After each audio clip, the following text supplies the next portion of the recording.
Yeah, and we're live. Look at that. Yeah, you can see still a little bit of daylight outside. Even though it's 8 p.m., it's getting into summer here, which is why it's still light at 8 p.m.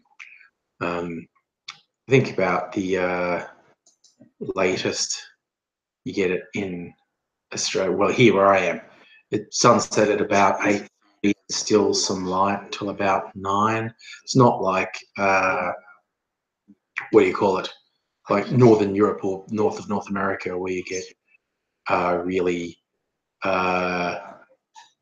late sunshine.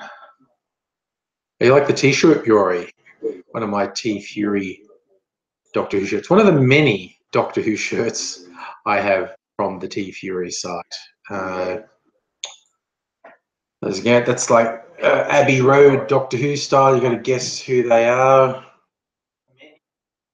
There's David Tennant and Sylvester McCoy, probably the original Doctor, and Tom Baker. But yes. So, yeah, it's a show I've heard for. Musical aviator sitting on a crowded train. Oh God, that sounds like a fun thing. On a hot train, by belting out unrecognizable tunes, top of his voice. Actually, yeah, that sums up today's weather here in Melbourne. Musical aviator, hot with random passing showers. I had one little shower. I didn't want it to rain a lot because anyone who follows me on the socials knows last night a fucking tree fell on my car when it was parked. A quite big tree branch, and I've got a hatchback, and it smashed through the back window. Yeah, I was at a school thing for my son, and as we came out, walking up to where we parked, it's like, oh, what's that emergency services van doing there? And as I get to, oh, it's really near to where we parked. Oh, what is it? Is it about? Oh, fuck, it's about my car. And it's like, first, all I could see was leaves over the car, and I said to the SES guys, "That's my car," and I just drove away because it looked like it was just leaves on the car. I said, "No, because the branch just smashed straight through the back window, so that's a fucking treat." The plane tree as well. They don't normally just fall down. Gum trees are notorious for just dropping branches and whatnot. Plane trees, they're everywhere around here, and they're not supposed to do that. And this one just did. Again, it was like a long street, all cars bumper to bumper parked, like cars parked all along, trees all along, but just me, smash. I did put a little ding in one panel. Like I'm lucky it didn't like crush a couple panels, which would cost a stupid amount to get fixed. The insurance is going to cover the glass. I only have to pay a $40 excess. At least I hope that's how it works. Hey, Aussie Brick Chick, how's it going? Yeah, I'm just bemoaning my car. And it was so weird. And I'd only had the car back for a day because ages ago, some dick sideswiped me, and for a number of very boring reasons, it took me ages to get around to getting it into the shop to get it fixed for the insurance claim. And but I finally did, and then I didn't have the car for about a week while it was being worked on. This was just cosmetic stuff. There was nothing wrong with the car. But yeah, hey, some other fucker had to pay for it because it was his fault. So I finally got it back after about a week, and fully the day after I got it back, the friggin' tree drops on it.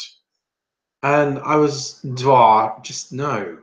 It was just not acceptable. Not acceptable at all.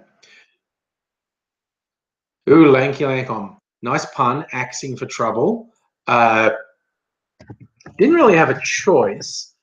The whole street was lined with trees, and there's just a random bad luck for me that it dropped on my tree because it didn't drop on anyone else, just dropped on me. So wasn't that a hoot? I mean, I just had a laugh. I didn't get angry. I could tell the SES guys are a bit worried. They probably have to deal with people getting angry all the time, you know, even though it's nothing to do with them, they get angry at them. And so the SES guys are a bit defensive. And I just had a laugh and just like, oh my God, what are the fucking odds of this happening? Like, whole street, line of cars parked, line of trees next to the car, only me has a branch go ka-chunch, smash through the window. So yes, Lanky, thanks, Obama. Yeah, that was a little turn up for the books right there. Yeah, I was not a fan of that little effort by the tree, quite honestly. Bit of a shit of a thing to do. And because they were class day, I mean, I do have undercover parking at home, carport, not a garage. So I just wanted to make sure, because it's not repaired yet, the back window's still smashed in. And yes, guys, go, we can put some plastic on. We've got this, it's just like this duct tape. And it really looked like it would like stick to the paintwork on the car and fuck it up. And I was like, and most of the SES crew seemed very competent and together and whatnot. One or two of them I had my doubts about. And the one who was coming up to me with a big bit of plastic and fucking duct tape didn't fill me with confidence. And I was thinking like, no, that shit might fuck up the paintwork on the car. I don't like, it's a white car, so it's easy to fuck up the paintwork. I don't want that to happen. So I said, no, we won't worry about the plastic. We'll give it a miss. Park under my carport. It's not raining. It's not like, but there was a little bit of rain today, and I was under the carport, so I don't think it got me. But I did still take the car out a couple times today, just down to the shops and stuff, trying to get a computer fixed. And could tell people think it's really dramatic that your back window's smashed. You're like, oh, what happened there? Someone break into the car, blah. Everyone was quite worked up by it. And just you got down business. So, but because the windows are tinted, so there's a tint film on it. So the glass is shattered, but then it's just fallen in. The tint film's still there, so it's still stuck to the tint film, and so it just looks stupid as hell on the back at the moment. So I'm hoping someone comes over tomorrow to fix it. The glass people come to you. You don't go to them, apparently. And he would have come today, but apparently they didn't have that particular bit of glass for my model in stock. They had to order it from interstate, and the guy says, look, they're pretty good. They usually do it overnight, but they can't guarantee it. And so hopefully it'll be tomorrow. Hopefully tomorrow afternoon someone's going to come to my place and replace glass. That is a good plan, Lanky. So it was a drug deal. I got shot at as I was driving off. Certainly more exciting than my actual life. So, you know, there's nothing wrong with making stuff sound a bit dramatic, really, you know, making things, yeah, you know, just that bit more interesting than they actually are. I mean, you know, who doesn't want life to be interesting? Everyone wants life to be interesting, don't they? Don't they? I assume they do. I mean, maybe, who knows? But I'm going with life should be more interesting. Wow, Biori. Richard Spencer's been banned from 26 European countries for his Nazi-loving views, I imagine. That's kind of him. I love, we're at this current wave of people actually suffering repercussions for behavior they think they didn't have to answer for.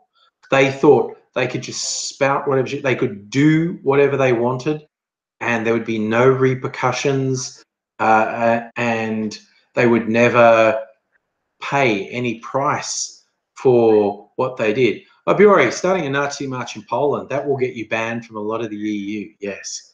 But even, you know, the various sex scandals in the US at the moment with men who have acted with impunity, usually for decades, actually suddenly suffering a cost, having their careers impinged, like they've been horrible pieces of shit because they could get away with it and they felt there would never be any cost, and now suddenly there is. It's like, fucking hell. And like these cockheads who go on Nazi marches in the US, white supremacist marches, and then when there's some blowback, like at their job or university, they whimper like little shits, like fucking babies, the second they suffer anything. Like, we're basically, oh, you know, newsflash, you fucking piece of shit. The vast majority of the population does not tolerate Nazi-like behaviour, and you can suffer some repercussions. Oh yes, Biore, I saw the thing about Nick Carter from the Backstreet Boys. Someone's gone on record that he sexually assaulted her when she was 18. This is the thing. This has got to be such a fucking shock to these pieces of shit because they were so insulated and so protected, and they literally thought they could do anything and to anyone and never suffer any repercussions. And it's like, from their perspective, wait, I have to pay a price for being a sexual abuser, but oh, I thought I was just allowed to do that. It's like, fuck you. Oh, yeah, as a brick chick, you had to flag someone for, yeah, sending raids for vile comments to a live stream. Yeah, and idiot teenagers sums it up. Yeah, kind of pathetic and worthless. But you know, you got to do what you got to do. You know, the whole thing with blocking people online. When people ask me, what should you do? What should I do? With regards to blocking people, you know, is that a thing? Is that a bad thing to do? Is that a bad, not good free speech thing that I'm doing? Like, look, do what works for you. Me, I'm Mr. Block and Delete. Like, fuck them. Because for me, these little pieces of shit, they act with what they consider to be impunity. They think they never suffer any repercussions. They think have to answer for their behaviour. I'm just going to put a message on Facebook. Join me now on live stream. Link in comments. And we'll give it a pretty background, maybe. Ooh, that's a very pretty background. That is a super Disney princess sort of background, quite honestly. Oh, I like that. That's a sunset. I'm going to use that one. And I'll just put my link in there. Yeah, Facebook is such a... Maybe I should do a Facebook Live or a Twitter Live thing. I don't know. I should try other platforms. I should... Oh, yeah. Aussie Brick Chick, when they do raids, I have been on the receiving end of that multiple times, usually incredibly short-lived. They're also usually complete arseholes.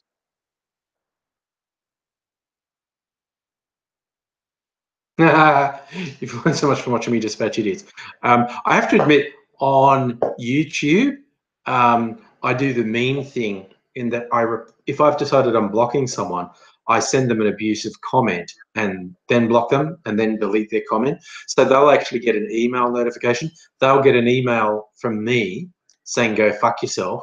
And they can't reply because at that point, I've blocked them. So they still get a message from me telling them to go fuck themselves. But they're gone. You're right, Aussie Brick Chick. The upside is view spike. And it is funny. Well, I've had various douchebags do attack videos on me. Sure, all their legion of douchelings attack me. But I always get a few people go, wait, all that shit he said about you is not true.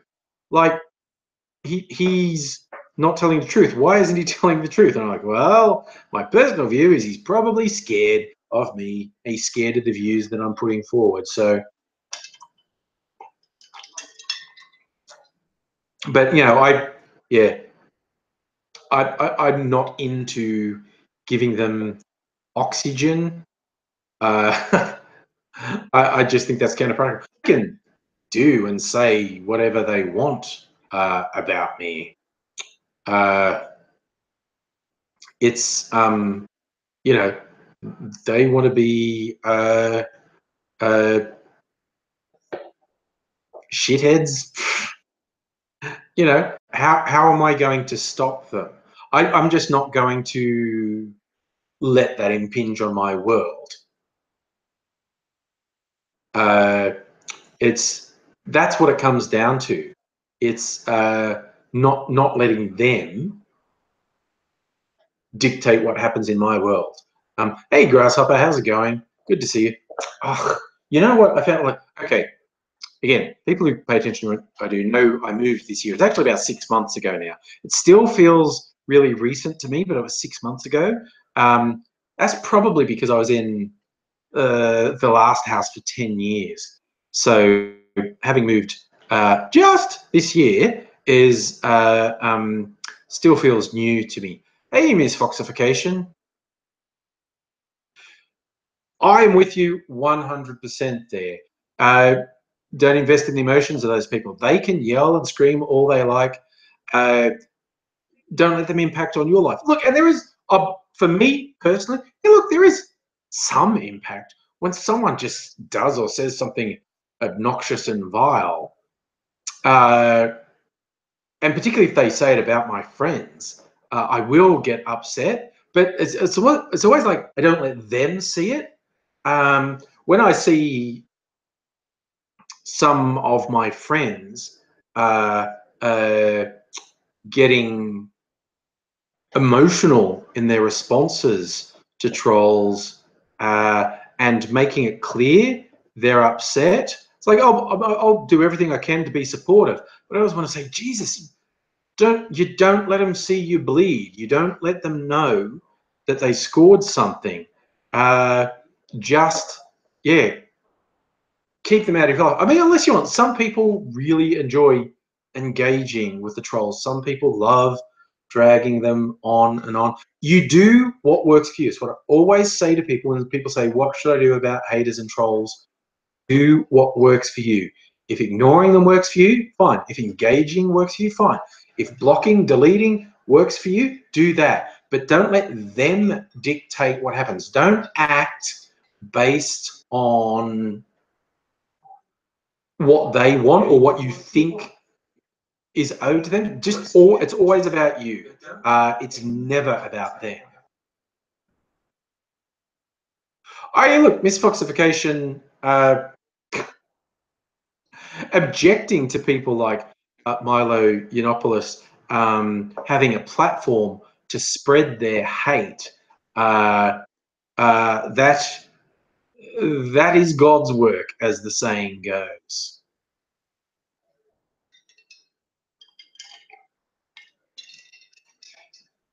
Jesus, if he's really going to be speaking at Parliament, I would protest that. That's contemptible and vile. That is not something that should be allowed to happen. Also, one of the most annoying things about that Milo Yiannopoulos fuckhead is he doesn't even believe the shit he's saying. It's just like, I'm outrageous. I say provocative things. Ooh, I upset the small L liberals. And it's just like, no. Oh yeah, it would be David fucking Langenholm, the filthy, filthy hypocrite. I mean, I'm intrigued as to when if he's going to post Yiannopoulos what that actually means. So I'm looking at that. What does the SMH say?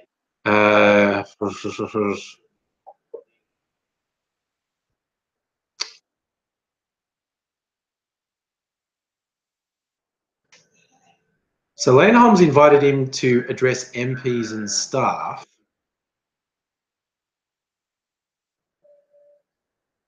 This is like bullshit. Like you've got Lane Holmes, he's just a cunt. He's just a piece of shit. He's a lying, hypocritical piece of shit who's been bought and paid for by vested interests. He's like, I'm independent libertarian. No, you're not. You're an authoritarian like all these conservative old right-wing fucks. You just think by saying you're a libertarian, you get to say anything.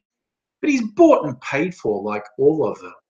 And calling a sad, pathetic piece of shit like Yiannopoulos thought-provoking. There's no thought-provoking. He's just an obnoxious prick. His emotional maturity didn't progress beyond the age of 12. And it's just, and anyone who courts him shows their own lack of intellect and maturity. It's just pathetic. Anyone who courts someone like that is pathetic. Let it see. You watch the VD letter videos. Yes, we do believe him to be quite severely mentally unbalanced. Yes. So, Bjorn, you're right about Yiannopoulos is making a very big mistake associating with Nazis, because they will turn on him. It's a matter of when they literally kick him half to death, not if. He will have brought it on himself when it happens.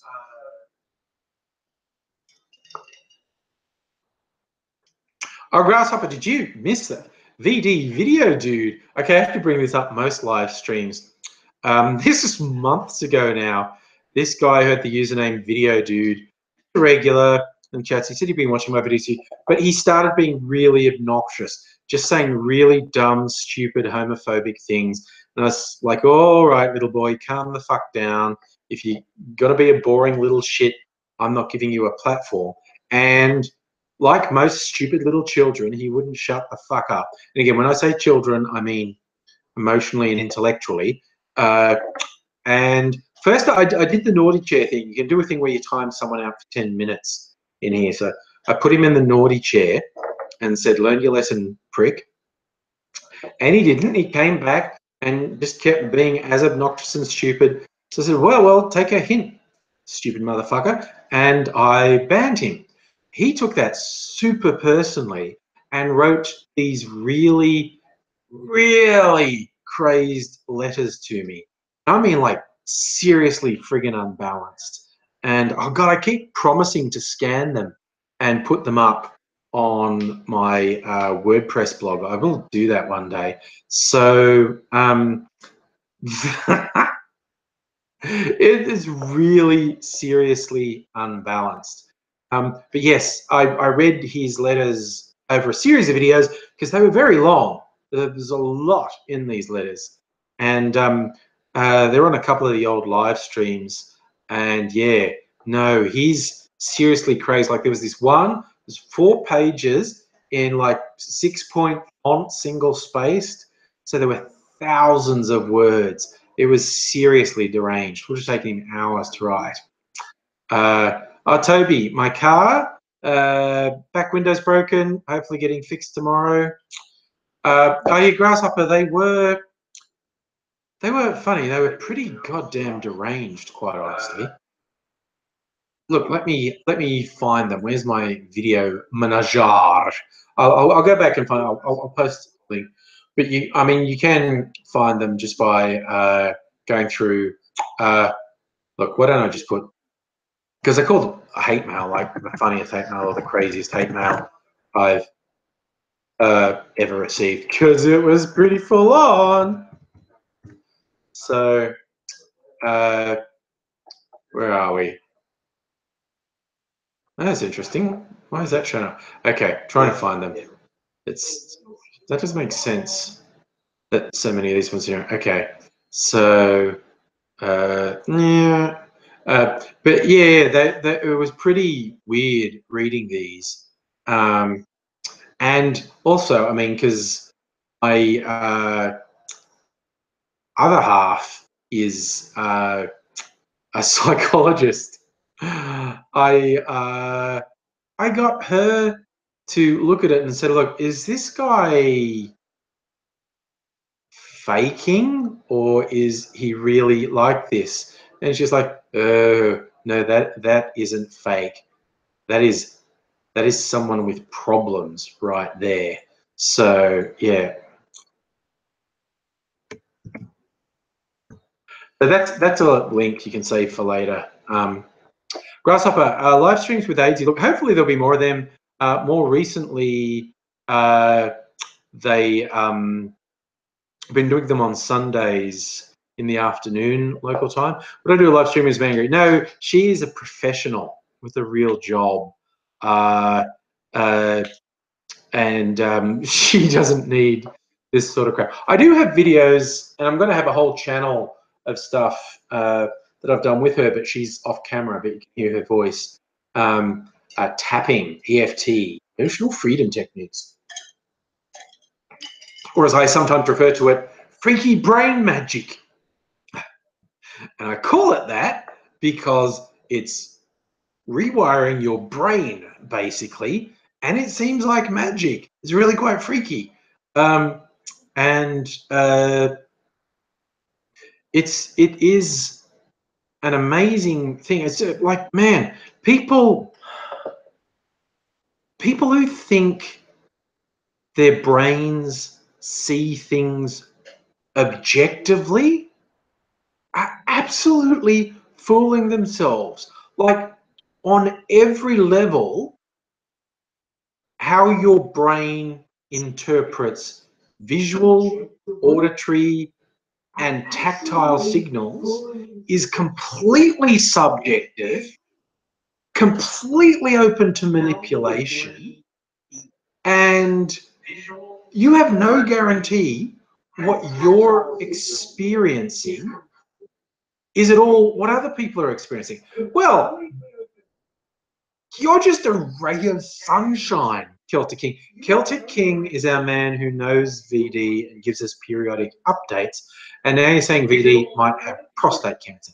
That is sad. Yeah, I think a lot of people expect me to rag on VD because he did end up in jail because he was a bit of a droog user, and cops caught him with marijuana, and his idea of dealing with that sort of arrest was to punch a cop, which got him in jail. And now apparently gets beat up in jail. And now Celtic King says he might have cancer. That's really depressing. Yeah, I rarely even joke about people I really, really don't like horrible scumfucks like, Milo Yiannopoulos, Richard Spencer, Donald Trump. I don't sit around saying, "Oh, I hope they die, I hope they get cancer," because no, that's kind of fucked up. It's, I just don't do that. And but VD was, I mean, he was annoying and he was stupid and he was childish, but I don't wish anything bad on him. Yeah, Grasshopper, Tony Abbott, he's a fucking piece of shit, but I don't sit around and go, "Hope he gets cancer, hope he gets hit by a bus." That's just, it's just yucky and negative. I mean, I know it surprises some people, with a whole angry persona, that I don't go around wishing bad things on people. But I don't. I wish people wouldn't be such pieces of shit, and I won't spare any of my vitriol on anyone who is being a piece of shit. But yeah, I don't waste my life wishing for bad things on Grasshopper. Hope the guy next guy who headbutts him has better aim. God, that guy was bizarre. The dude who headbutted Abbott. I still say it was a mistake. It was not a good thing to do. Completely understand the guy wanting to do it. Anyone could understand the impulse. I just don't think it was a particularly good thing to do. I'm just looking, what's that? Oh, it's a light. So I just kept wanting to know what that was. I thought it was a light in my neighbour's house over the back fence. It is. That's what that is. So I I can relax now. I know what it is. Yeah, I mean, there's a difference between the impulse of, you know, wanting to headbutt Tony Abbott and then actually doing it, because I think it's counterproductive. Tony Abbott's a piece of shit and a liar, and he fucks with other people's lives with no concern about the damage he's doing. But I just think reacting to him with violence is the wrong thing. This is where I say, like, you know, punching Nazis is a thing that should happen. And people go, oh, you call everyone you don't like a Nazi. No, no, Tony Abbott's not Nazi. Tony Abbott would be very anti-Nazi. You know, Donald Trump, not a Nazi. He is, by dictionary definition, a white nationalist.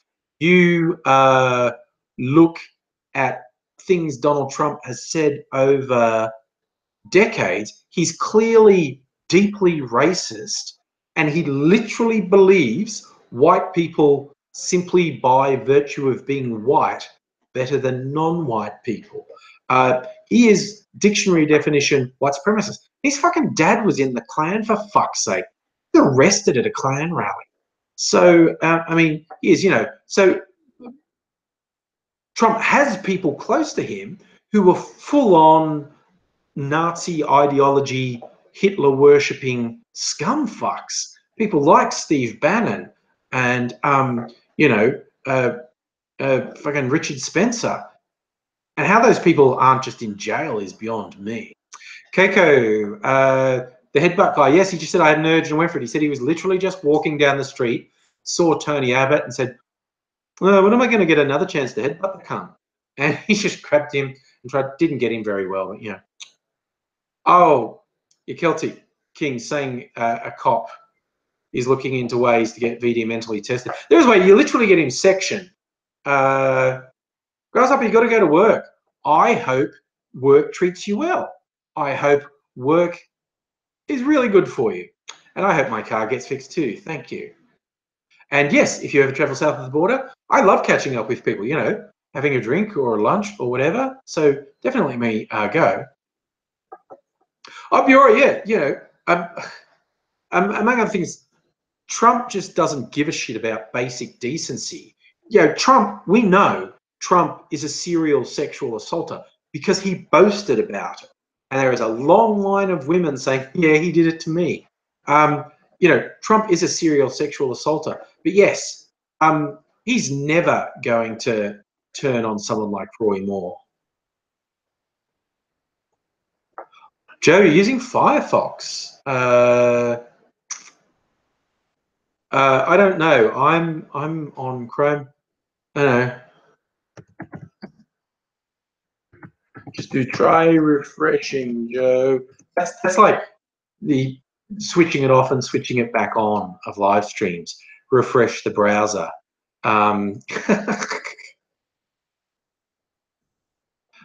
Okay.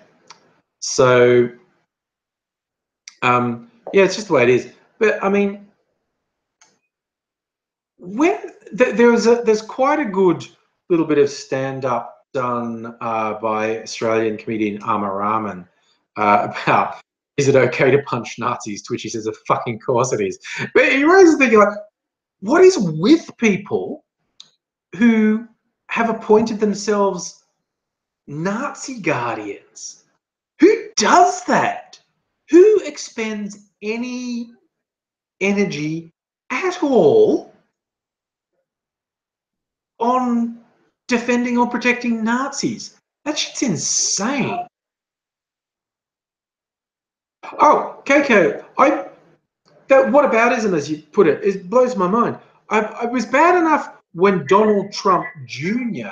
kept tweeting, oh, look at this Hollywood liberal who's guilty of sexual assault. You go, your fucking dad boasted of multiple sexual assaults. And now Trump's started doing it too. And I don't get it. It's like, these motherfuckers have to be made to pay a price because they think they're above everything. It does my head in.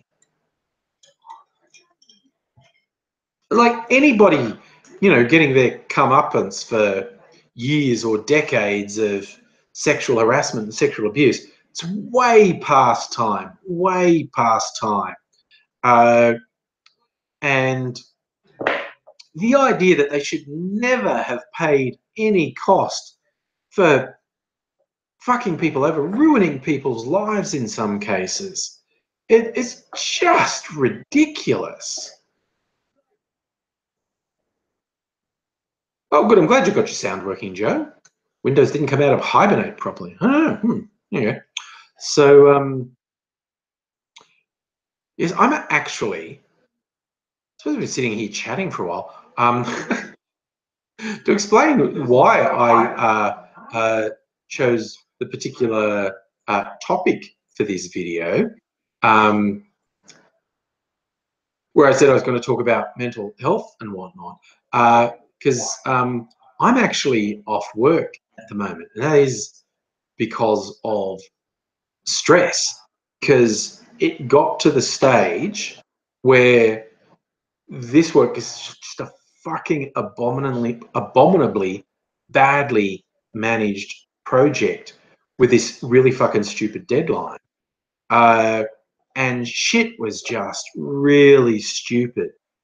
And I started to have really genuine, deep concerns for my mental health. Like, it was like, okay, no, this shit is fucking wrong. I shouldn't feel physically sick as often as I do.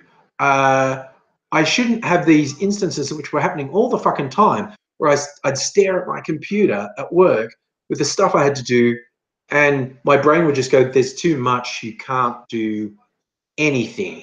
And I would just sit there paralyzed. So I started to do lists and I just go, here's everything I have to do. And sometimes the list would be 20 things long. So, okay, it's a scary, long, great big list. Yeah, just do one thing. Okay, here's one thing. Look at that one thing. Do that one thing. Then do one more thing. Then do one more thing. But it got to the stage where I seriously thought, no, this is fucking bad for my mental health. I think this could end. And look, let's be honest, my age and weight, stress is a literal fucking killer. I'm not going to drop dead because of a job, because that's fucking ridiculous. Now, on the plus side, they have been really supportive. And I just said exactly what was happening. I just said, to protect my mental health, I have to step away. I have to be away from work because that shit is bad for me at the moment. And yeah, there is no fucking way I'm letting a job kill me. Like, I've literally seen that happen. There was a job, this is years ago, and this dude, he's like a no-life, middle-aged guy, had no family, did a lot of travel. And because he had no family, he did a lot of travel, the company, you know, sales type work, representative work, and he's always traveling company. And he fucking died in a hotel room by himself. Like, he had a heart attack and died. And I went, no fucking way. No way. No, don't get killed by a job, for fuck's sake. So yeah, I'm practicing.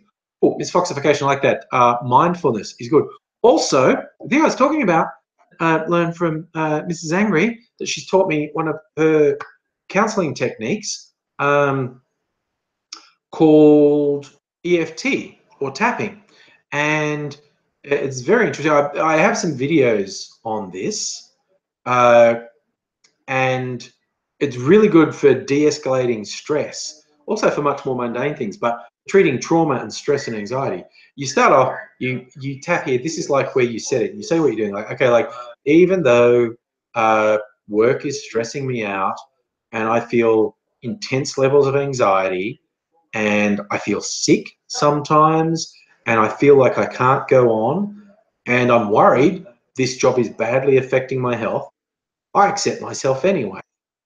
So even though work is terrible and I feel like I'm not coping and I worry about my mental health and I think this job is bad for me, I accept myself anyway. And then you tap key points. It's here. You go, this work is stressing me out.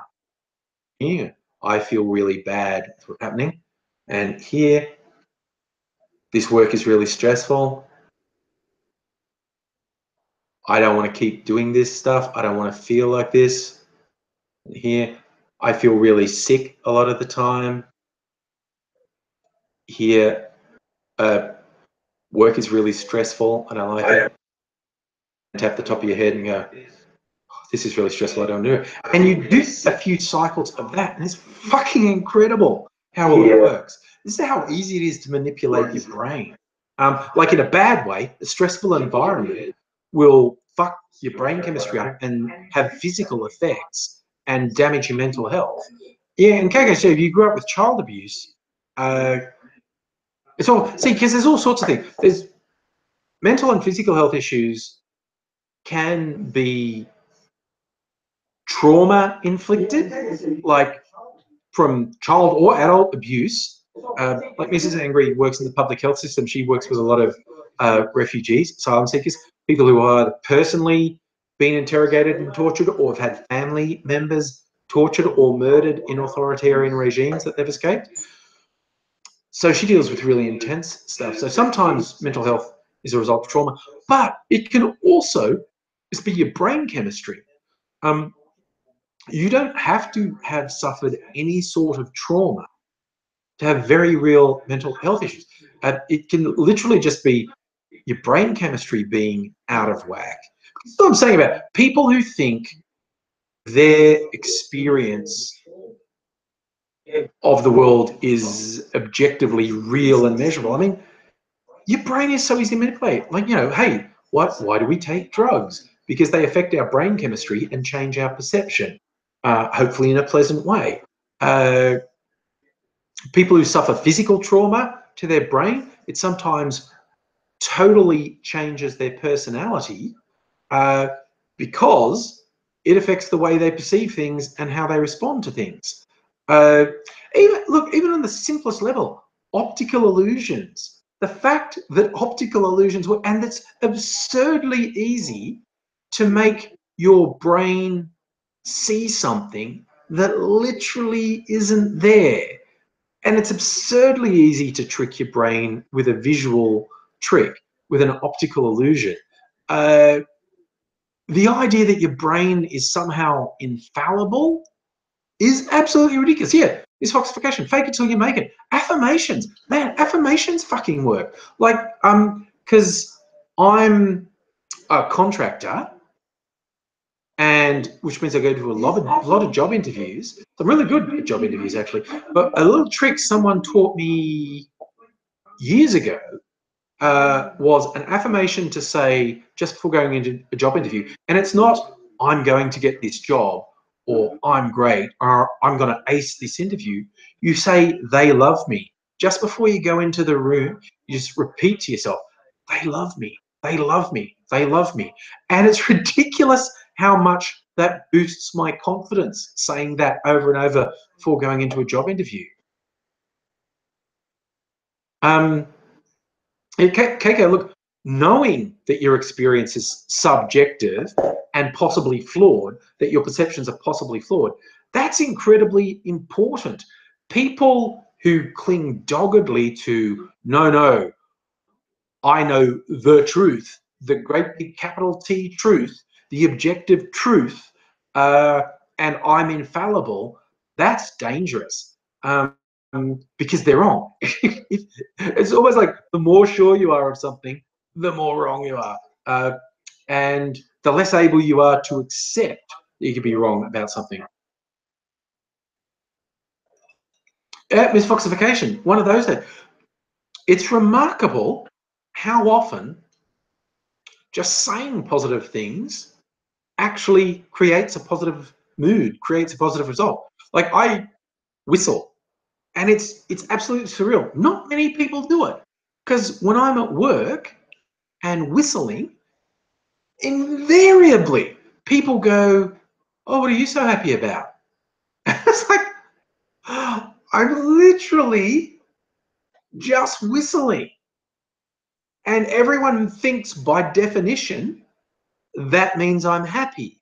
And I go, "Look, I'm faking it, okay? I'm doing the external signs of being happy, and that will create a positive feedback loop, and I will feel happy."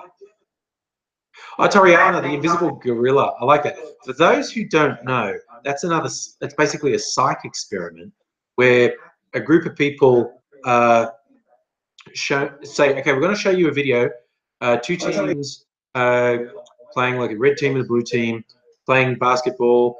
You need to watch closely because we're going to ask you questions about the score and about who scores and other things about the game, okay? So watch this 5-minute video, and then we're going to ask you some questions about the game. And everyone goes, okay, okay. So they go and know, okay, you're going to ask me about the score and who scores and what happens in the game. So they're watching the game. Okay, they watch the video, and they come back, and the person says, okay, first question, when did the gorilla walk through? And everyone goes, fucking what? What? What are you talking about? And then they play the video back, and halfway through, someone in a gorilla suit walks past in the video, and no one saw it. Like, it's a person in a gorilla suit, and no one sees it because they were told what to look for, and they didn't see anything else. That type of line is actually often used in Doctor Who, the running joke about the TARDIS being a blue police box, and it's supposed to be camouflaged but it's stuck, and so it should be really obvious. And the Doctor always says variations of, no, humans are really good at not seeing stuff that isn't important to them. They possibly should say, hey, that's interesting. What is that outdated blue police box doing sitting here? It wasn't here yesterday. But it isn't part of their world and part of their life, so they don't see it. And it's a very true thing. People miss really obvious stuff.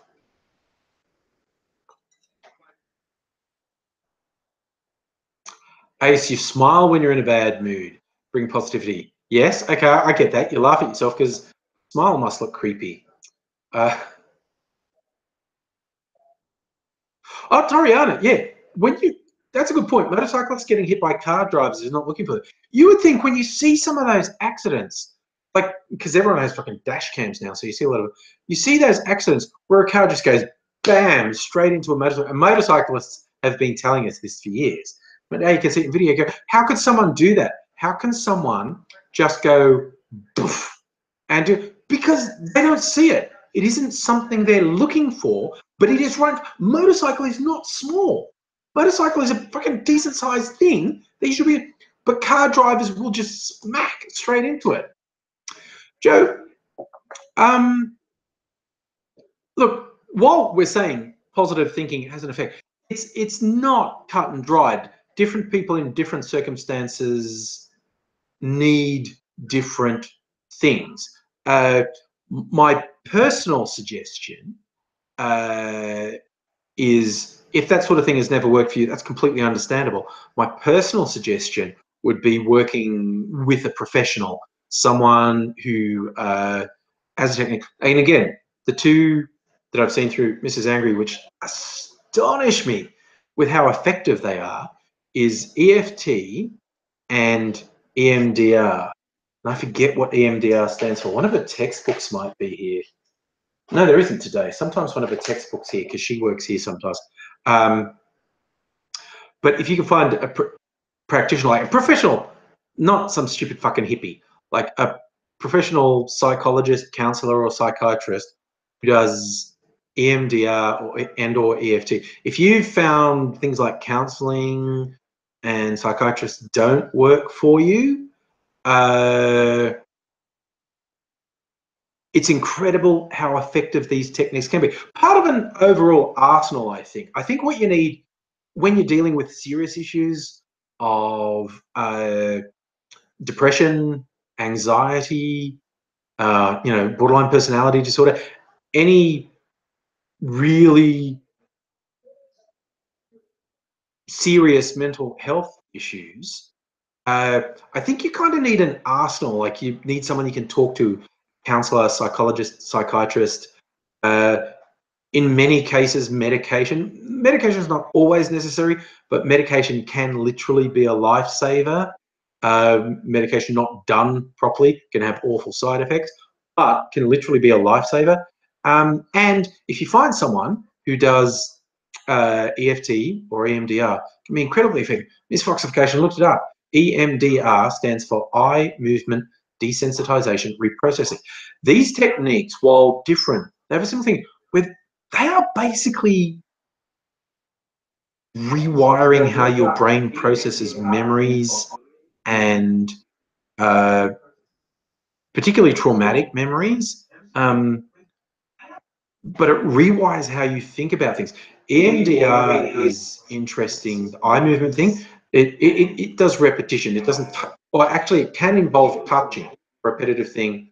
It can involve the person leading you doing this movement thing that you follow. It can be light. It can sound. But it's a repetitive thing that you focus on while you're talking about it.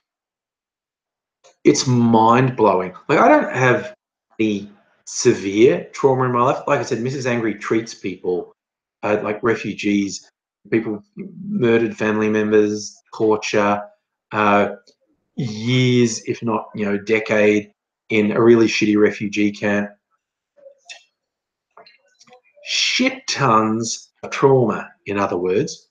And these techniques can be incredibly effective. Like, to the point it doesn't seem real. Like, I do have some videos up on my channel, EFT, and like I said, I'm going to put up a whole channel's worth eventually. My self-transformation project, which I have to get back into. But particularly with tapping, I often preface it by saying, look, okay, if you watch this, I will completely forgive you for thinking that looks like bullshit, because it would be so easy to fake.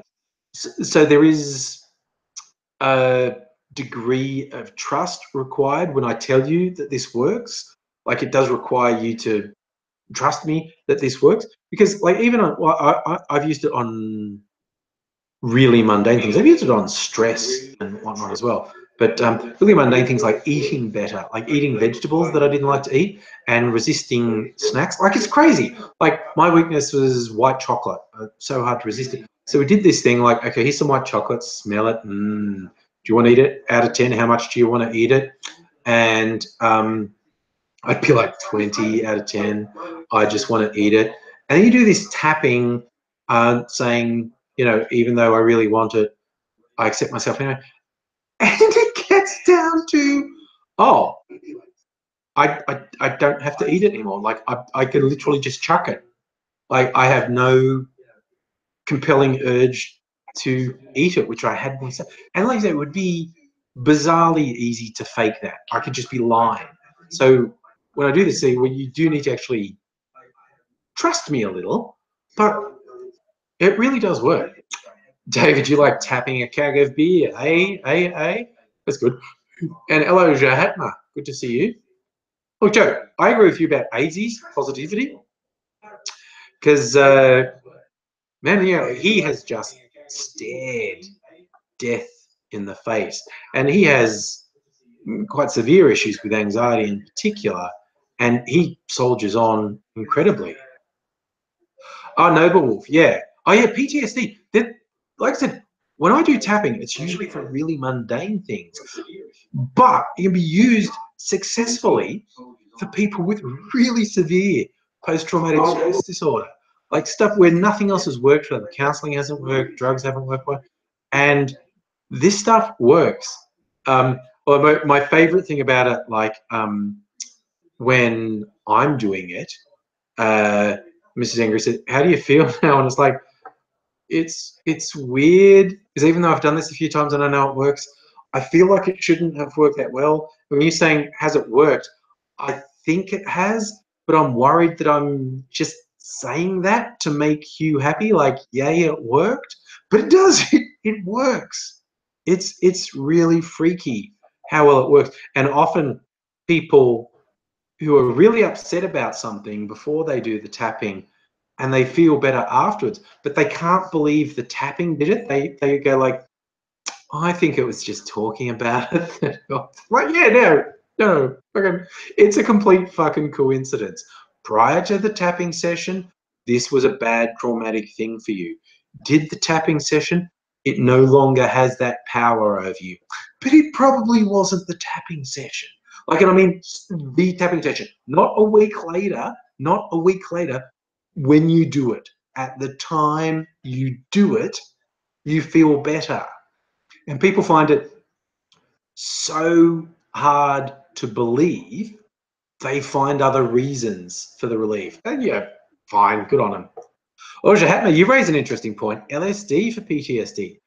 LSD most definitely has therapeutic powers, and we are on the verge of researchers being allowed to do proper research in how LSD and its consciousness altering can help people with PTSD and severe mental health issues, because it helps them see things differently.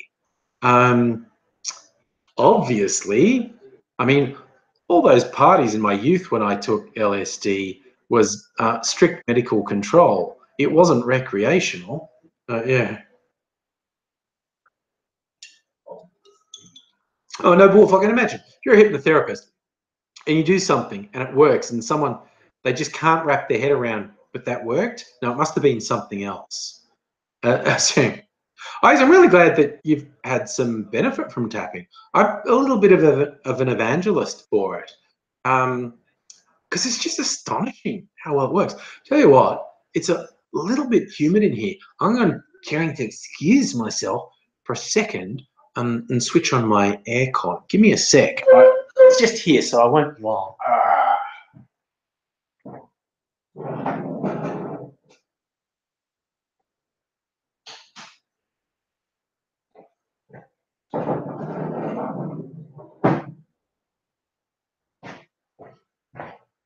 Oh, see, told you it wouldn't be long. It's just out there. Okay, so, Joe Will, what medicine am I drinking tonight? Tequila.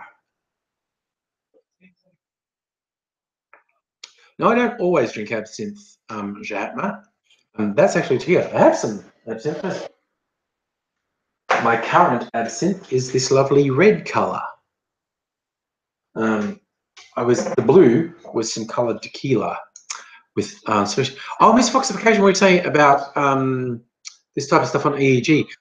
Yeah, Mrs. Angry has done some training under a professor from Bond University who's done some fairly advanced research into it to show it's not just the placebo effect, it's not just power of suggestion. And they have done, they've had people, on an ECG while it's being done, and you actually see the brain activity change. Doing tapping, doing EMDR, it has a measurable change on brain activity. It activates the different parts of the brain. So it's a very real thing. Ooh, that's good. Already just got a cool waft of air. I feel better. Mind you, speaking of what I'm drinking, it's a dry argument, as they say. And as I don't have to go to work tomorrow, because I'm taking this time off work, I can have a drinky. Not that I'm going to get smashed. That is sort of bad self-medication. Alcohol is a very short-term escape from like problems, mental health or just other world problems, and it's usually worse afterwards.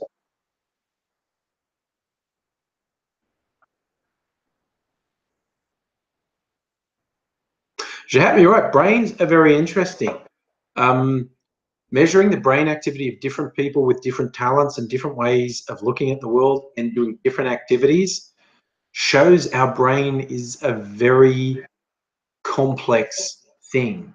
It also shows mental illness is real because you can actually see how a brain that isn't having problems with mental health reacts. You can see all its reactions and its activity. And then someone who's suffering from mental health problems, their brain behaves totally different.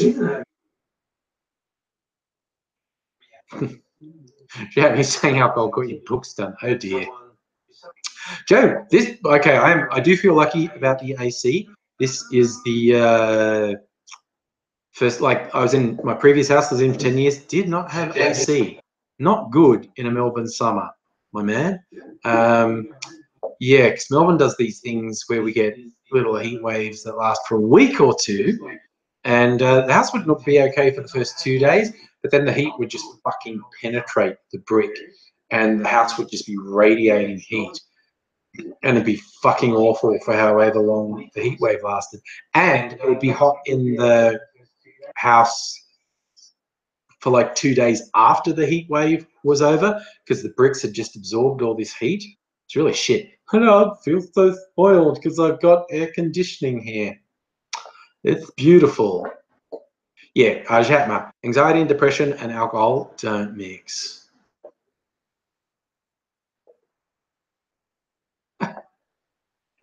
You don't have to apologize for anything, Jatma. Yeah, misfoxification, it's not that brutal. If you have a good evaporative cooler, it can work. Oh, geez, Joe, far north Queensland. No, fuck the tropics. The tropics without aircon or a swimming pool or something, that's brutal. I did a month in Darwin once on a holiday, which was great, but Jesus, bugger me. That's tropical. You need some retreat from that heat or so. Oh, Jatma, Mount Isa. Okay, then you're basically the desert, Mount Isa. Well, see, where I grew up in Western New South Wales, it wasn't quite the desert, but if you went any further west, it was the desert. And it's very, very dry. Okay, speaking of terrible oppressive heat, I need a cold drink. I'm going to get some ice. Ugh. So let's do that. So many things to choose from.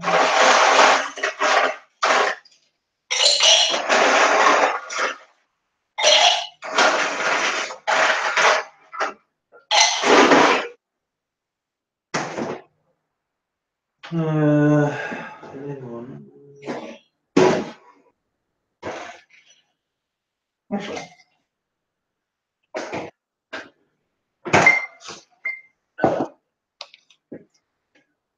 I just remembered something that's in my fridge that has been thinking, oh my God, we're making fun of place names here. Dickwood Drive, Fanny Bay. Look, this is a drink. I got this from an Asian place. It's okay, Mandarin orange drink. And I said, that's 16% alcohol. Like it looks like it's meant to be like cider or wine or something, but it's 16% alcohol. So, and I've had it for ages and I haven't tried it. So, might try some, but I'm going to dilute it with lemonade. I'm just going to drink a. Actually, I'll try.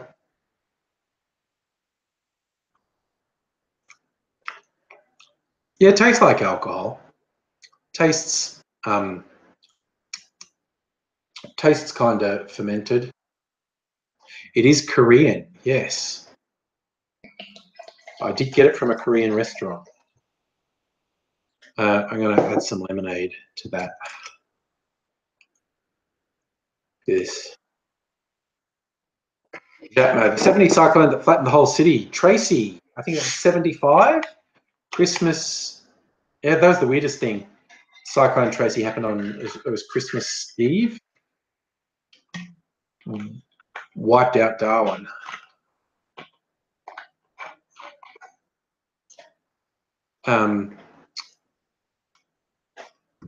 Yeah, okay. So I'm going to try this. Dilute it a bit with the lemonade. Try and mix that. That's sophisticated, aren't I? Mixing my drink with my finger.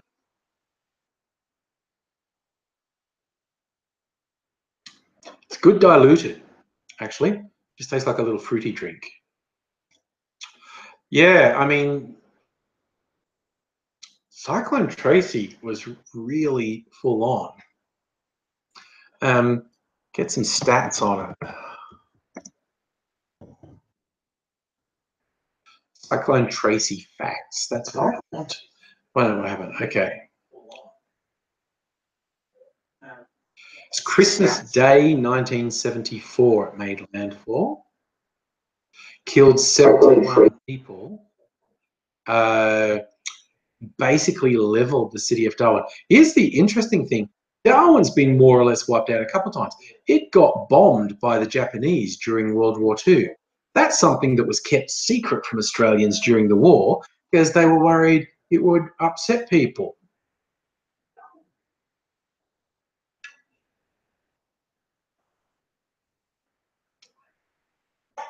And I mean, it really fucking smashed the city.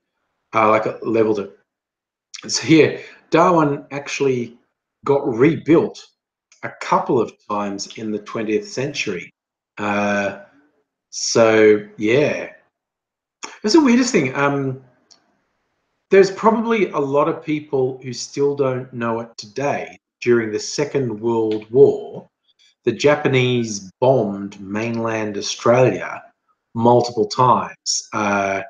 Darwin was a popular target because it was a port and American warships could be kept there. So it, but during the war, there was fears for morale if people knew Australia itself was under attack by the Japanese. So the stories of Darwin being bombed were suppressed. Ms. Foxification, I don't know about the Japanese Zeros making it Sydney Harbour. I literally don't know. But we did have the little scare of the Japanese midget submarines getting into Sydney Harbour and blowing up some boats that were in, like military boats that were in Sydney Harbour. So, yeah, war is a very strange thing.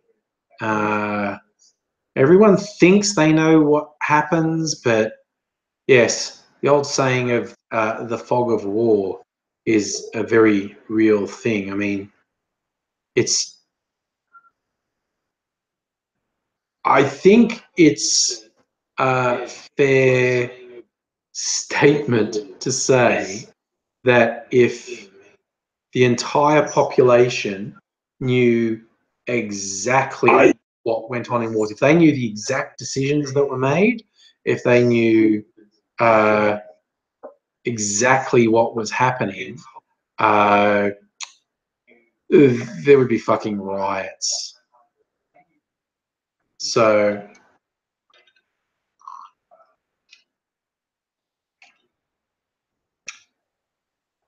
Balkan genocide trials. Yep, again, what really happened? You know, it's, as you say, there's the old saying of history being written by the victors, and victors very rarely paint themselves as the bad guys. They tend to gloss over what they did. They even, like recently,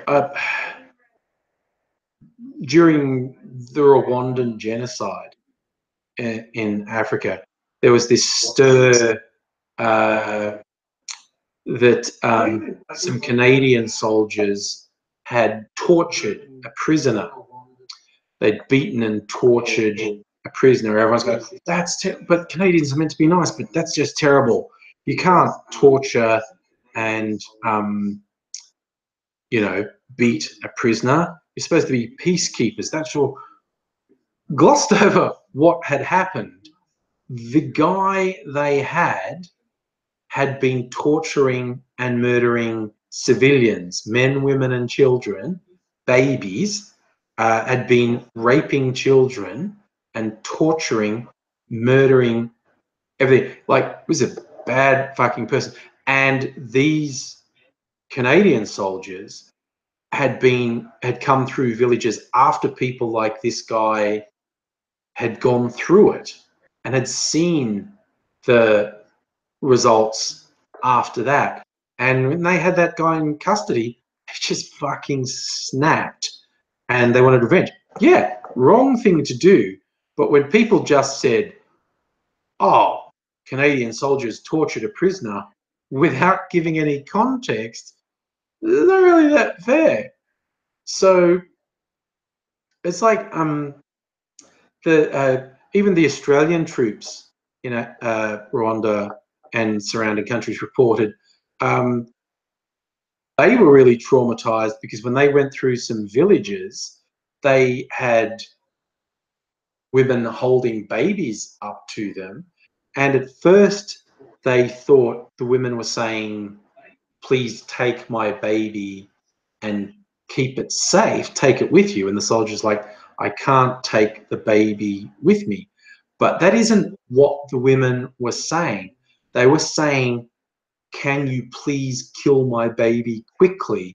Because 5 minutes after you leave, these guys are going to come through who are going to torture and mutilate everyone in this village, including the babies. They would do things like when they found breastfeeding mothers of the people they decided they were going to wipe out, rather than killing them, they would cut their breasts off so the mother would slowly die from the infection and the baby would die of starvation because the mother couldn't feed it. They were that fucked up. So, yeah, things are rarely black and white. Well, that's really fucking depressing, isn't it? I should talk about a lighter topic than that. And Slow Crystal, you're right about the mundane. Yeah, again, look, if you were drinking heavily for 20 years and reached a critical point and stopped drinking, fucking good. Good on you. Absolutely. I mean, I'm saying that with an alcoholic beverage in my hand. Bad influence. But I would never coerce someone into drinking. I like to think I drink in moderation, but I'd never coerce someone into drinking. I'd never make someone feel bad about not drinking.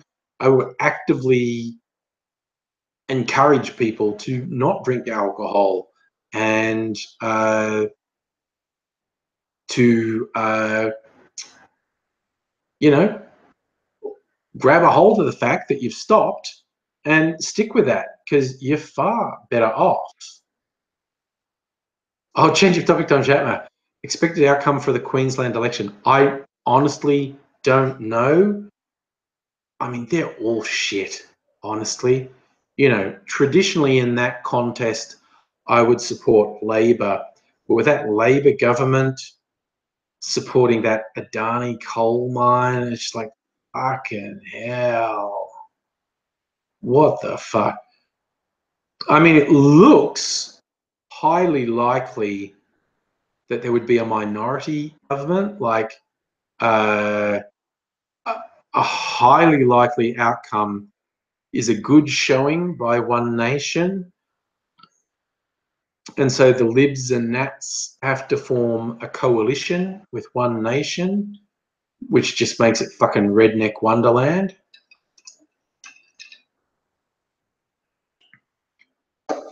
But I don't know. I think in Queensland, you seriously have to decide based on your local member who has the most integrity. Who has the most integrity in your local race?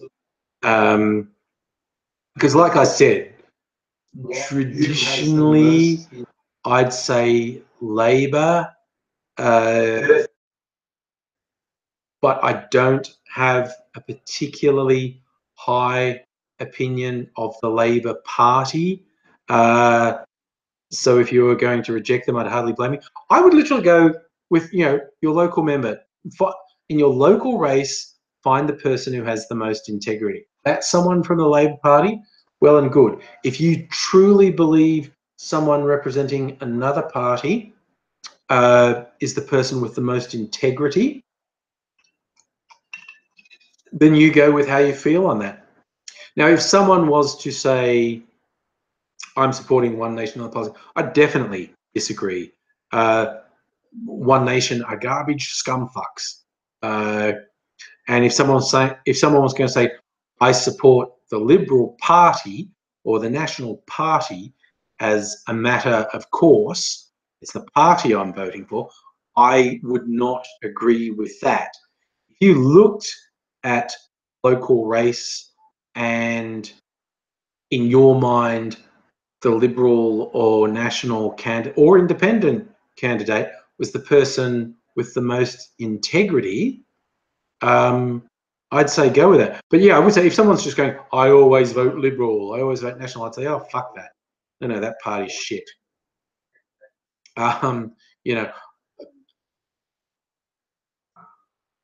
But I mean, if someone didn't want to vote for the Labor Party because their local candidate was shit, I would understand that.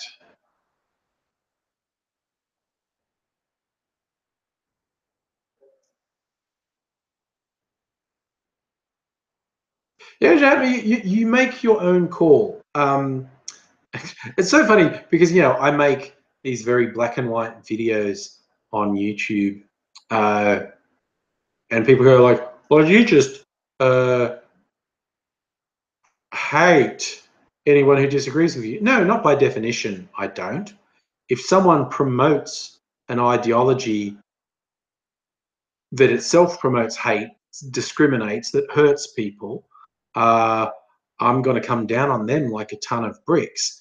But if someone happens to have different policy ideas to me, of course I disagree with them. Of course I think they're wrong, but it doesn't mean I don't respect them or can't be friends with them.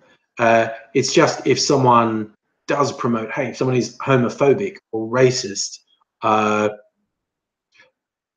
bigoted against any particular group, then I'm not going to have anything to do with them. But yeah, I think there are boundaries. When it's someone like One Nation, that the core beginning, middle, and end of their party is racism and xenophobia and ignorance, you can't justify voting for them ever. Even if you go, oh, but this guy, this woman, she's great. She's not like Pauline Hanson. She's not like Malcolm Fuckhead. It's like, no. They are part of an evil, sick, malignant force. And the fact that they're willing to sell their soul to that group means, no, they are not acceptable. Jatma, you should. Okay, Jatma saying, got a crazy commie friend who wants to meet Pauline Hanson and throw a halal snack pack at her. He wants to be famous so bad. Talk him out of it. That is a stupid idea. That is a very stupid idea. There is nothing positive about that idea, and his motivation is bad as well.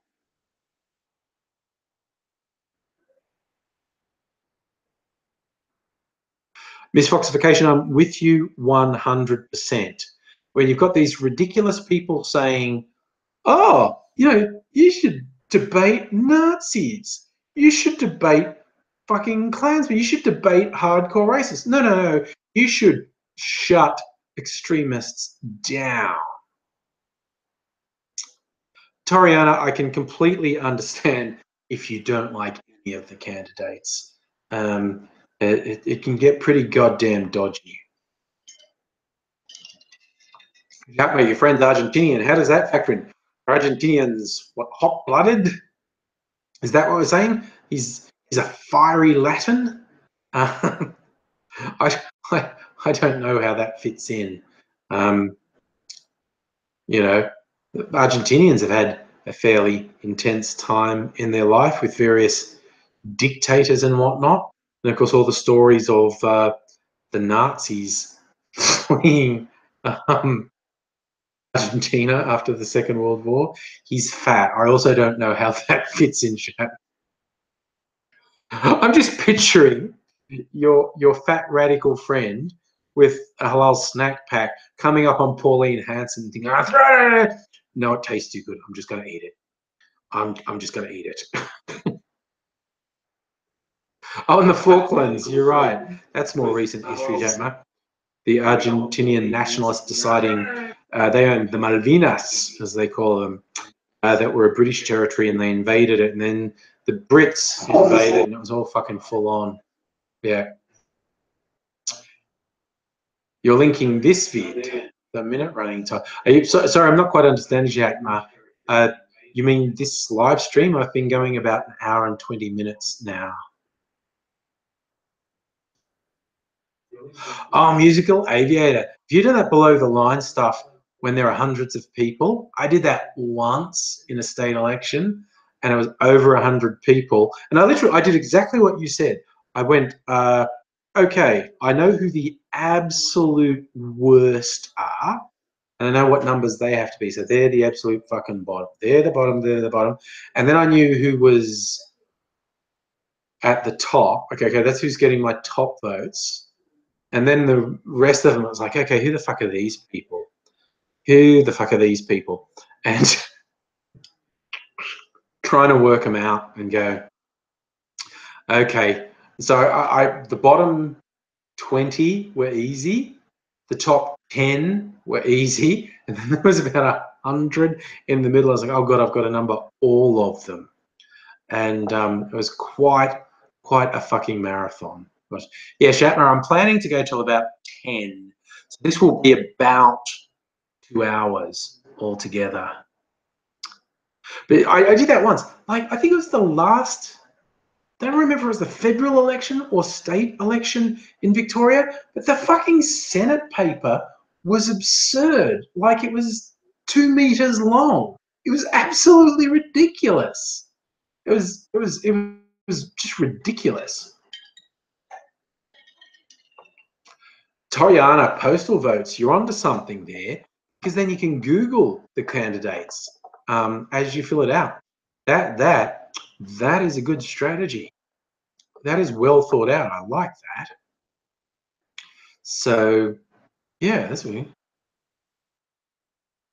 voting behind the below the line.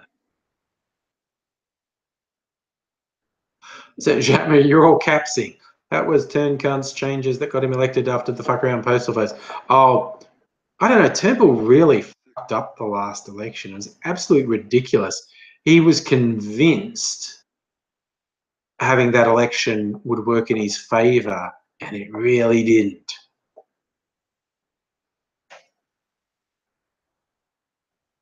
Oh, that's right, Joe. Queensland doesn't have an upper house. Yes.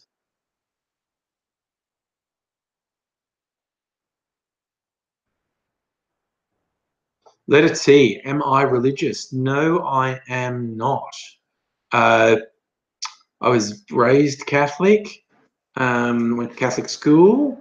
So I know a lot about Catholicism and Christianity generally. But no, not religious. So yeah, misfoxification, you are spot on in the Queensland election. preferences are going to be huge, absolutely huge. And there could be some very weird results driven by preferences. It's very, very hard to predict what will happen in this Queensland election. Joe, will I follow the religion of disbelief? Maybe. If I am really impressed, look, I guess in terms of dictionary definition, I'm agnostic, leaning more towards atheist. But if I'm really pushed, my answer to, is there a God? My answer is it's irrelevant. It is of no possible consequence to life here on earth, whether or not there is a supreme being or beings, whether there are gods, whether there is a God, whether one religion is right. It is of no possible consequence, because that thing that so many of the religions push, that you have to bow down and worship the God or you will be punished, that is absolute horseshit. That is a human concept. The idea that there could be a supreme being who's completely beyond our understanding, who created the entire universe, but that supreme being also has a bug up their ass over whether or not the talking monkeys on Earth worship said supreme being, that is absolutely fucking ridiculous. That is a human conceit. Religion is a human construct, and it's a tool of control. I mean, in the earliest versions of religions, the pagan religions were, well, like you're saying, this Fox function, cause and effect. The people looked at an event and ascribed something to it. Thunder and lightning, that was gods up on a mountain so high you couldn't see them. Everything was gods. And we have explanations for the vast majority of those things now. We don't need a God, and if there was a supreme being or beings, creators, they wouldn't need us. They would not give a shit whether or not the talking monkeys on this blue speck in an endless cosmos worship or not. It's humans. It's humans trying to say, I'm important. I'm not just important. I am the most important thing of everything. When people only knew this world, or they only knew where they could walk to, and their religion was based around, I am the most important thing in this world of mine. And the religions are all built around the humans being the most important thing, which is fucking stupid. The universe will survive perfectly well without humans. Earth will survive perfectly well without humans.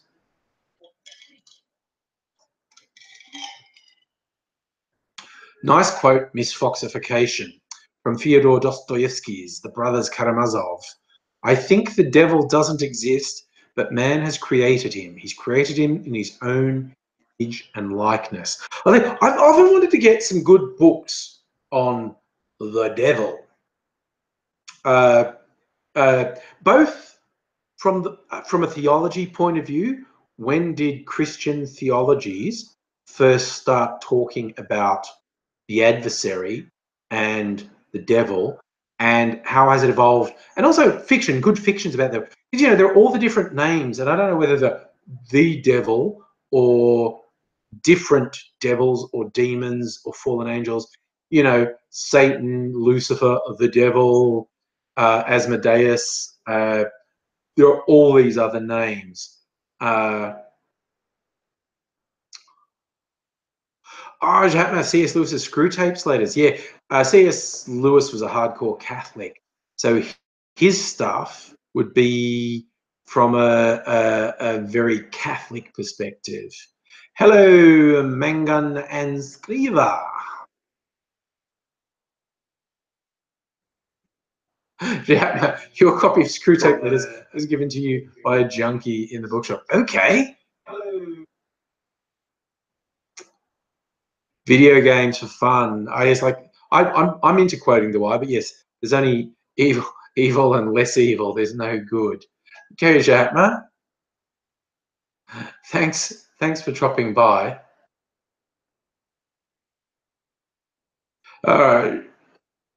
Joe, I've seen that saying as well. If God were not real, it'd be necessary to invent him. Hell, if humans weren't real, it'd be necessary to invent them. Screever, yes, Pence is a Pentecostal Christian who, among other absolutely ridiculous beliefs, thinks he can torture teenagers into not being gay. Hey, Megaleech, how you going, buddy? Church of Satan, they do sound like fun people, Toby. The cursory research. Yeah, Miss Fox application. Pence is worse than Trump in some ways, but see, the establishment would much prefer Pence to Trump because Pence is a known quantity. Like, yes, Pence is a loony evangelical Christian who spouts insane shit, but he operates within parameters that the establishment can understand and deal with. So the establishment would much prefer Pence to Trump. Like Pence, I don't know. I feel like Pence isn't going to start a war with North Korea where Trump might. And Pence, I don't know, he's probably not going to be slavishly devoted to Russia the way Trump is. But yeah. Musical aviator. What's the chance Pence is a closet gay? I don't even think Pence is a closet human. I think Pence is so fucking repressed. I don't know what it is.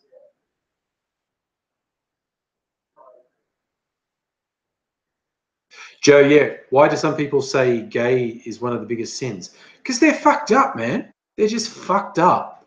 They're I think it's a control thing with a lot of people. Anything that's outside of really narrow parameters means they don't have control over it and they don't like that. So even look, I'm throwing a line from 1984, George Orwell's 1984, where Winston hooks up with Julia and they're having their clandestine sex. And they talk about why the party doesn't want you to enjoy sex. And they posit it's because there are very few better feelings than right after sex. Right after sex, you don't give a shit about anything.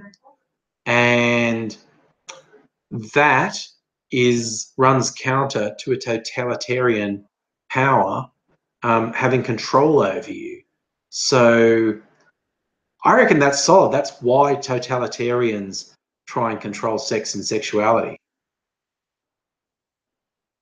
Screever, the shape-changing lizards. That is a classic conspiracy theory. YouTube is riddled with videos of people who believe in the reptilians, the shape-changing lizards controlling the world. And they will post these videos of like news readers and stuff, like the reptilians control the media. And it's just like video artifacts, like pixels going flaky, because it's a sort of dub of a dub of a dub of video. And so artifacts start to appear, the video starts to degrade, and when something goes over the eye of the newsreader, they go, oh, look, that was their third eyelid closing over. They're reptilians. It's like, you people are fucking idiots. Yeah, misfoxification. David Icke, he's crazy. And yes, I have seen the movie Equilibrium. It was okay. It had some cool stuff in it. I don't love it, but I don't hate it. And yes, video games fun, yes. Illuminati. The Illuminati was a joke invented by some people who call themselves Discordians, who just like chaos and making people paranoid.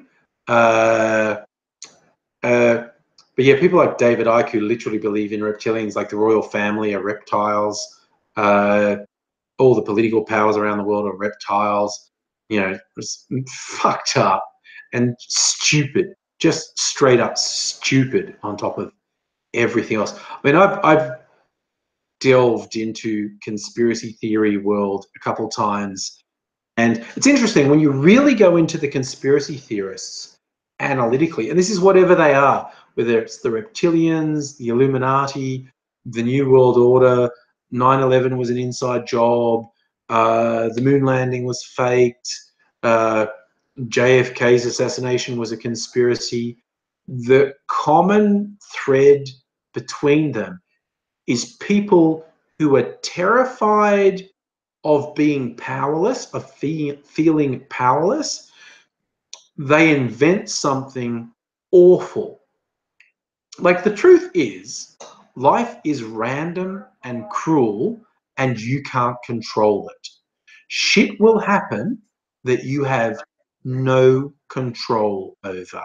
And that scares the shit out of it. Doesn't make me feel good that at any moment it's like, you know, billion to one shot, but a meteorite or a piece of falling satellite could smash through the window while I'm talking to you and wipe me out. It's probably not going to happen, but it's possible. More likely is get hit by a car walking across the road. I think one of the reasons the 9/11 conspiracy theories are so popular is people can't deal with the idea of the randomness of some ignorant, poorly resourced religious fanatics from the desert on the other side of the world could hijack planes and kill that many people. The fact that you have so little control over your life, something like that can happen, terrifies people so much they would rather believe a truly awful conspiracy that their own government conspired to commit that act. Because if that's true, these people aren't weak and powerless. They have secret hidden knowledge. They are strong. They know the truth. They are in control. They are the ones who know. Everyone else is the weak sheep. And they would rather believe something stupid and awful and horrible than accept that shit happens you have no control over. Joe, what do you think was covered up in 9/11? Specifically, what do you think was covered up? Because there are certain things that we were not told the truth about, like going to war in Iraq made no sense whatsoever. Iraq had no connection whatsoever to the attack on 9/11. Yes, there's Afghanistan, and at one point Osama bin Laden was hiding out in Afghanistan. If you really wanted to attack the country that was the primary source of both the conspirators and the money to fund the conspirators, you would fucking attack Saudi Arabia, because that's the real fucking source of the problem. Wahhabists in Saudi Arabia. But that ain't happening, so we made up who the bad guys were. Hey, Timothy, how you doing? So, oh my God, yes, Miss Foxification, you hit on the thing in American exceptionalism is fucked. Okay, Joe, in really simple terms, the damage at the Pentagon is consistent with a plane. People saw it with their own eyes. People saw the plane that approached and hit the Pentagon. You have been seduced by liars into believing that the damage to the Pentagon was not consistent with a plane hitting it. It was completely consistent. It was absolutely proven. People saw the plane with their own eyes. And the plane in question was identified and its entire flight path was tracked. It's unequivocally 100% true that a plane hit the equivalent. Now, Building 7 wasn't interesting, Joe. That's people who don't understand physics say Building 7 was interesting.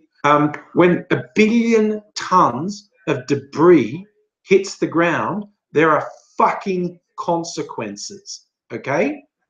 Anyone who goes, oh, the damage to other buildings in the World Trade Center, doesn't it makes perfect sense. No, okay, sorry, I don't want to be down on you. I'm literally, I'm not going to hassle you. I'm literally just going to say all the conspiracies about 9/11 have been conclusively 100% answered. The things that have been put into your head are lies. I'm not going to hassle you. I'm not going to do anything on you, but the things that have been put into your heads are seductive lies. The destruction of Building 7 in the World Trade Center was absolutely straightforwardly explained by physics from billions of tons of debris falling down. It's physics. There is a consequence to that amount of force. That is like, although it wasn't an explosion per se, the physical force, the physical forces involved in that amount of debris going down and out is like an incredibly powerful explosion. So, look, I understand the people put these ideas into your head and they sound beguiling and they sound interesting, but I promise you, every one of those questions has been conclusively answered. There's no ambiguity. And I know you're not mad. That's why I'm not hassling. I'm not hassling you. I'm not trying to be down on you, but it is there. And whether you ever want to search out, that's completely up to you. There are way bigger issues in the world than whether or not you think these sorts of things are unanswered. But I just want to respond and say, I honestly, I do get where you're coming from, but those questions in reality have been conclusively answered. It was planes. There were eyewitness and video recordings of it. The damage is completely consistent with planes loaded with fuel crashing into these buildings. It is 100% consistent. The people who say it isn't do not understand physics, and they're using their ignorance as a blunt instrument. Toby, you think I should do a study of the Quran? Oh, on one level, I quite like the idea of doing a study of the Quran or the Bible or the Talmud or, you know, the Bhagavad Gita. Or I don't really feel like I have the time at the moment, but as an abstract idea,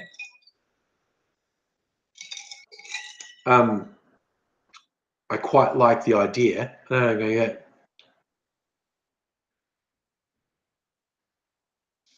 Video games, I still haven't seen the new. There's been so much new TV come out in the last couple of years. I just got Netflix for the first time when the new Star Trek came out, and I have so far, like, I've watched the Star Trek. I've watched both seasons of Stranger Things and Rick and Morty and a few other animated shows like Big Mouth, which is really under talked about and is fucking hilarious. If you've never seen it, an animated series called Big Mouth about 12-year-old kids hitting puberty and all the experiences of that. Fucking hilarious. I'm also watching F is for Family, which is funny. It's not as good as the others, but it's not bad. I did watch The Punisher, which was pretty good. 4 episodes into Luke Cage. I started watching Dear White People, getting through Black Mirror. I haven't actually started season 3 yet. I just caught up on the older ones I hadn't seen. I'm going to watch season 3 of Black Mirror before season 4 comes out.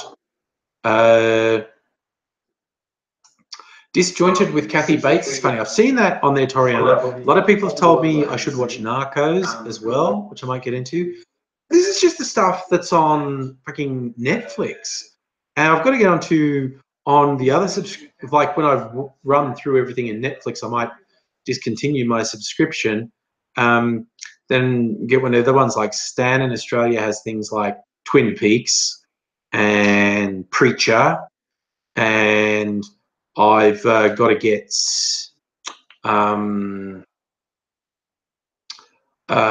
American Gods. I've got to watch American Gods at some point. Yeah, I mean, there's just so much fucking good TV. It's impossible to keep up with. Oh, video games. Look, okay, let's talk Black Mirror, because Black Mirror fucks with your head.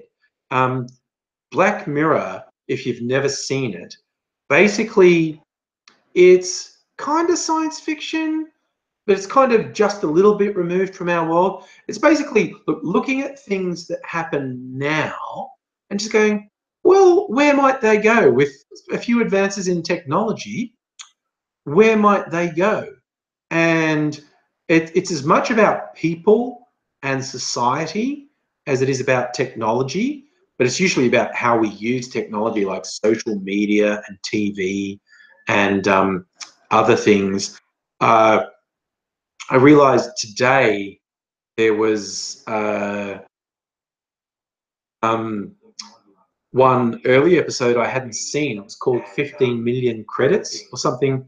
It's like these people in this weird, not completely awful dystopia, and you don't really know everything that's going on, but it's like it's a reality TV dystopia, and there's a lot of people who they're day in, day out, all they do is pedal exercise bikes, which is apparently generating energy, and you generate certain credits, and you're in this little room with surrounded by TVs, very much fucking Fahrenheit 451. And the big thing everyone aims for is to get on a reality TV show and get the big break. And it was really fucked up. Timothy, we need to do a movie night live stream. We've done pre-recorded ones where we've done like commentary tracks for videos, and the idea was people watch the video along with us. You got to be really careful because we can't pick up any of the audio from the movie. So we really need one we can put subtitles on, because then we get copyright shit.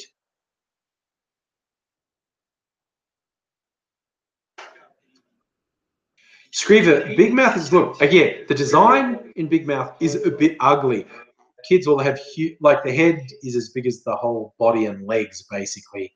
So they've gone for a very stylized design with the animation, but it's fucking hilarious. They're just being, like, really honest with how fucked up puberty is, and how it makes you do really stupid shit. Once the hormone monsters got you, the innocence of childhood is gone, and your hormones control you from there on. Oh, Toriana, don't give me any spoilers for season 3. I don't know what Roach's one is. But you know, there's hilarious ones, like one in the first season that everyone talks about, where the British Prime Minister has to fuck a pig on live TV, or terrorists will execute a member of the royal family they've kidnapped. And there's a whole thing about, will they really kill the princess, and will the Prime Minister fucking a pig stop them from... And it's just like, it's so fucking bizarre. Oh, Toriana, I think Black Mirror episodes should make you uncomfortable. I think they want to make you uncomfortable because they've played with the idea a couple times of doing incredibly fucked things to criminals, like punishing criminals by essentially torturing them, even if it's psychological torturing them. But it's really sort of holding people up and saying, like, yeah, you're probably not as good as you think you are. There's probably, inside you is probably some really fucked up shit. Hey, Richie saying Nerd Rider has great vid on Black Mirror. Okay, sure, let's move through. Oh, Scriver, I can see why you think Big Mouth sounds like South Park, but Big Mouth is a lot sweeter and more honest than South Park. Like South Park, as much as I've really enjoyed South Park has always been abrasive and confrontational. And while Big Mouth deals with some really, really fucked up shit, Big Mouth feels to me both more honest and sincere and a little bit sweet, even while being really gross and fucked up. It's a little bit sweet. And South Park's never been sweet. South Park's never been sincere. South Park's always been about cynicism. And I'm cynical, so I get that. I think this foxification, public executions, they're a family event. In the 20th century, lynchings, the murder of black people in the South, in the US, things were social events that the entire community in towns turned out for. There are photos that show us that lynchings were a fucking social event. Humans are garbage, basically. Humans are fucking toxic. And I'm not placing myself above anyone. I mean, do you ever have those moments where you remember shitty things you've done, whether it was as a kid, when you're at school, or something you did last week, or when you were fucked up in a relationship at one point, and you think about it and go, oh my God, I'm fucking awful, quite honestly. The number of people in my life I feel like I have to go back to and say, oh my God, I'm fucking awful. I did shit to you. I meant my fucking God. But at the same time, like I can remember, yeah, my nemesis from high school that I was a real shit to. He was a fucking asshole. He really was an asshole. And he was fucking asking for it half the time. That doesn't excuse what I did because I was a fucking shit. But I think, yeah, okay, I was fucking awful. But he was also a dick. He was asking for it half the time. Doesn't excuse really shitty things I did that I really, should apologize for. Because fuck knows, maybe I turned him into a serial killer, for fuck's sake. But, terrible. Joe, I get what you're saying about not contributing to the species of having kids. My kids are just better people than me. My kids are way better than me. Anytime they fuck up, and everyone fucks up, I sort of pause and think, oh, I did worse. I did so much worse. I did so much worse than that when I was a kid and a teenager and an adult. I'm really not in a position to judge. So yeah, I misfoxification. You know, the old kill Hitler thing. You know, killing baby Hitler. You know, what's that about?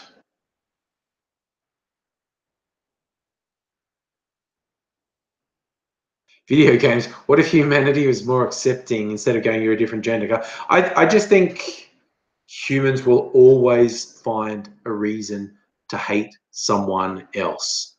History shows us we can try and be better, and we should try to be better, but there's never been a time in history where humans or hominids haven't found a way to be fucked up. I mean, I saw a documentary that chimps and various other primates are so fucked up. They show this one where, because chimps and other primates form social groups, and they will have wars with other social groups where they will try to kill other social groups. And there's a real hierarchy of how they do it. And they showed a thing where one group of chimps attacked another group of chimps, and there were really big fucked up fight. They killed and mutilated some, and they drove off this one group of chimps who left behind their young. And the victorious chimps ate the babies that were left behind. And chimps, as a general rule, don't eat baby chimps. But after this war, when they drove off the other social group who were forced to leave their babies behind, these victorious chimps ate the babies. And the narrator is going like, anthropologists don't know why exactly they did that. They did it because they wanted to fuck up the other group. They wanted to say, okay, not only do we own the territory now, just to show you that you're fucked, we're going to eat your babies. Okay? I don't think that's a casual thing. I don't think it was a casual thing that they went, there's some babies here, we might as well eat them. They went, no, okay. We beat these guys in a fight and they left their babies behind. Let's fuck with them now. Let's psychologically torture them. Let's fucking eat their. That was on purpose. That was psychological torture. On top of the physical beating they gave the other social group, they added this psychological torture of, we're eating your babies. So yes, it's not just humans that are fucked. Animals are fucked. But that's my philosophy anyway. Oh my God, Toriana, if Facebook was around when I was a kid, oh shit. Now, I try to be honest. And that's why I try and give, when you see things in the news or social media where school kids did something stupid, something fucked up, and you know they put it on Facebook, whatever, and people go to shame them. Why did they do that? And well, because they're kids and they're stupid. Kids are stupid. Kids have no concept of repercussions or consequences. It's only repeated experience that shows you that there are consequences to actions. And then you see adults like fucking Donald Trump who thinks there are no consequences to actions. But people shocked. How could they do that? You know, and some people want to just crucify them and say they're evil. And look, maybe they are. Maybe they're evil. Maybe they're nasty, little, bigoted, evil fucks. Or maybe they're just kids. This is the thing, I try to be honest.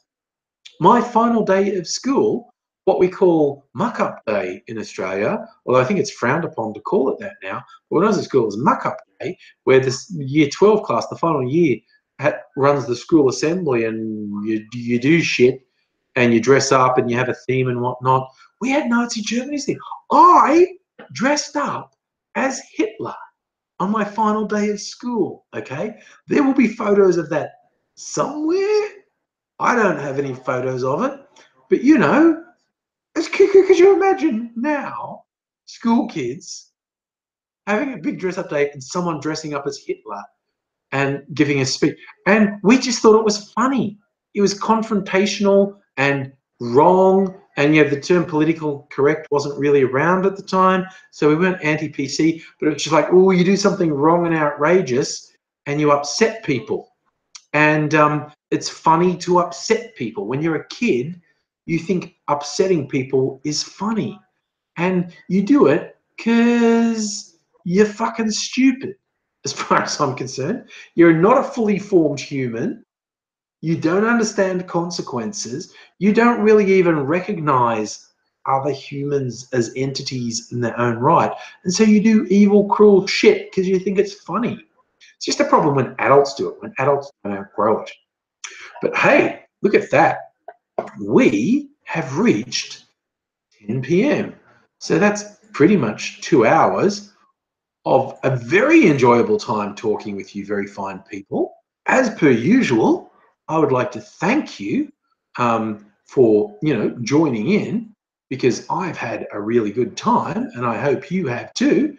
But I am going to stop making noise now. I'm going to toddle off to bed.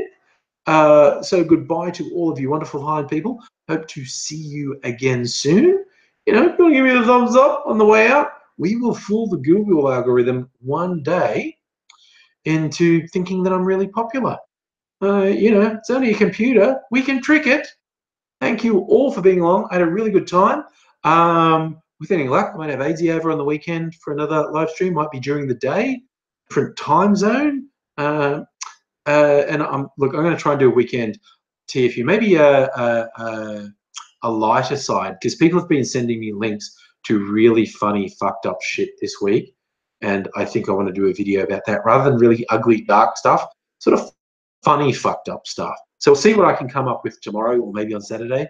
Yes, again, thanks for joining in, and hope to see you again soon. And I will say goodbye to you now. And I'm just going to check